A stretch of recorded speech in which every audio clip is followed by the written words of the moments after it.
Hey everyone, James here from TDB, bringing you the final Inbetweenisode of these teas that Tim has generously sent me. The 2003-2004 Xiaguan Hongyin Red Mark, and it is the fourth tea that we have featured from the set of 5. The final one, which will not be featured, is the Artistic Fonts. And this one has always been definitely one of the standouts. I mean, part of it is because it is a red mark. It has kind of an unusual label for the Xiaguan, and it's always crossed me as fairly different. Something like the quality stamp, which I've also had a few times over the years, has always crossed me as being a little bit more typical of the Xiaguan style. And this one has stood out in being, yeah, a little different. I had this tea for the first time when Toby was doing his boxes, so that's probably been 4 or 5 years at this point.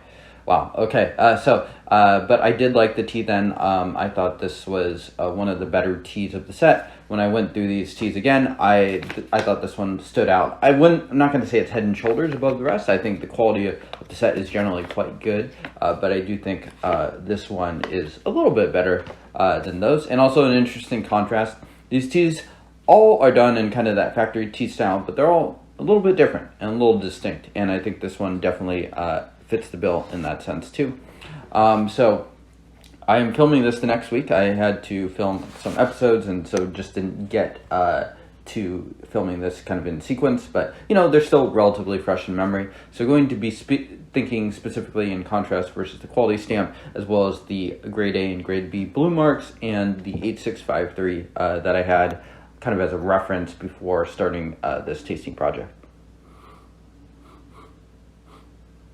So definitely smells smokier. The version I had from Toby, I think definitely had a little bit different storage. It was brighter overall. I believe that one was stored in southern Taiwan. Don't know where Tim got his from exactly, so I'm not sure exactly what the storage is like for that, but probably something similar, but not exactly the same storage. I mean, every storage is a little different from the others, so this one does cross me as a bit different.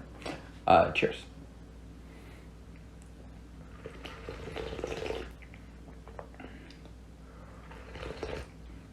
I feel like this one might have the most substance just immediately in terms of like an oily body. It definitely is pretty strong up front with bitterness. I'd say this one feels like it definitely was once smoky, but it's definitely more of that retired variety. So you can really, I don't know, it kind of gives it that resinous, smoky, minerally texture to it, which I do enjoy.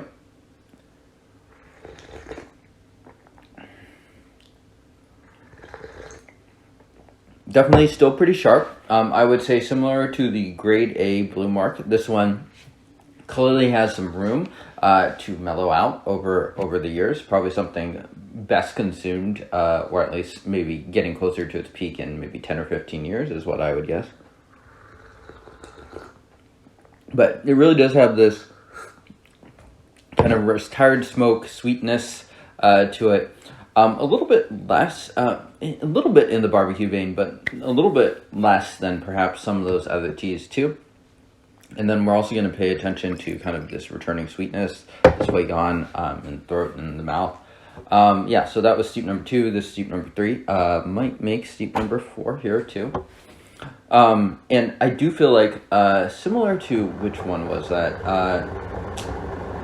I believe it was the grade A tea. This kind of does have a really nice aftertaste and a little bit extra depth to it. This one might be, I think, the most, I don't know, the most well-rounded of them in a way. It doesn't taste like 8653 though, so with that being kind of a caveat, maybe a little bit less, very well-rounded in kind of a general factory tea sense, but less in that very Xiaguan taste. It's not super kind of like having that pine wood menthol taste that you're going to get out of something like the quality stamp, or maybe the Iron Cake 8653. I would say it also offers a fair bit of sharpness up front compared to the versions I've had. That could totally be a product of storage as well. You know, just having a little bit extra humidity or temperature in the storage over the course of, you know, what we're talking about here, 18 years, can really add up over time. So something like that can kind of smooth out those edges. All right. using about 5 grams for 95 milliliters. That's a little bit lower leaf to water than I would normally use, but you know, a big part of kind of the style of brewing is you got to be flexible, and so you got to maybe adjust your steep times by just a little bit. And that is a similar ratio to what I've been using for these other ones. Still a bit hot to really get distinct smells there. You know, I mean, these Xiaguans are all predominantly pretty heavy in the wood category. This one I get a lot less kind of like pine tree notes to it.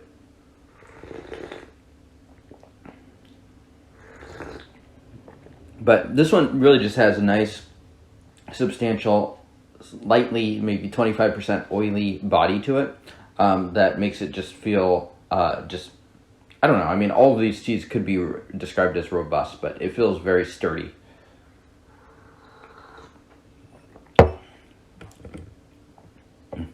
And the sweetness comes quite fast with this, too. I do wonder a little bit where this material is from. It does cross me as fairly atypical Xiaguan. Xiaguan always kind of is its own thing. I wouldn't say it's like distinctly northern or something, but I do wonder if they might have like some more material from the south, so Munghai County area mixed into something like this. I mean, I have no idea, but maybe a guess. I mean, something like the red mark is usually thought to be from Xishuangbanna from the south rather than from the north, so I don't know how closely they're trying to recreate a red mark, but the thought has crossed my mind. And it's interesting having this. I would say that actually the version I had maybe 4 years ago from Toby was probably a little bit closer to being like very smooth and ready to drink. This one still feels like it has a few extra years to go. The quality is definitely there though, and so I do find it pretty impressive in terms of like mouth coating and aftertaste. I think it's probably the best of the teas in terms of that, as well as that body. I think makes this probably my favorite of those. You know, you're going to just get a little bit of different flavors depending on what you're going after. So if you really like that 8653 profile, you're not going to get it from this. You also aren't going to get quite as much of that like really resinous texture that you get from some of those other productions too. So, you know, there are trade-offs for each of these, but I do quite enjoy this.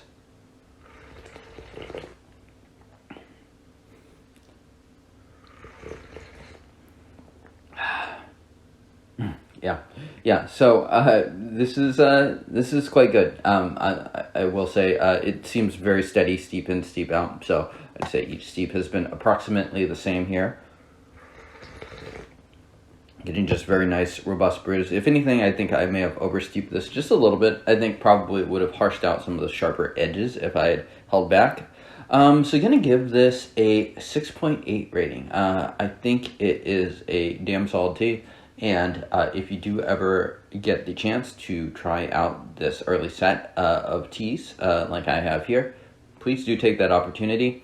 I would say definitely check out this tea, definitely check out the quality stamp, and then the other three, maybe pick one if you have to pick. If you can try all 5, please do 5. I mean, these are solid teas generally, and I've never really had a bad experience with any of these teas. I mean, they are very good examples of a kind of this era of Xiaguan specifically, and you can tell that the quality is much different and better, frankly, than the later sets that I've tried too. So there is a reason to check out this earlier version, even though 2009, 2010 version is a fair bit cheaper. The quality is just much better. So thank you all for tuning in. Thank you again, Tim, and I will see you all next time. Cheers.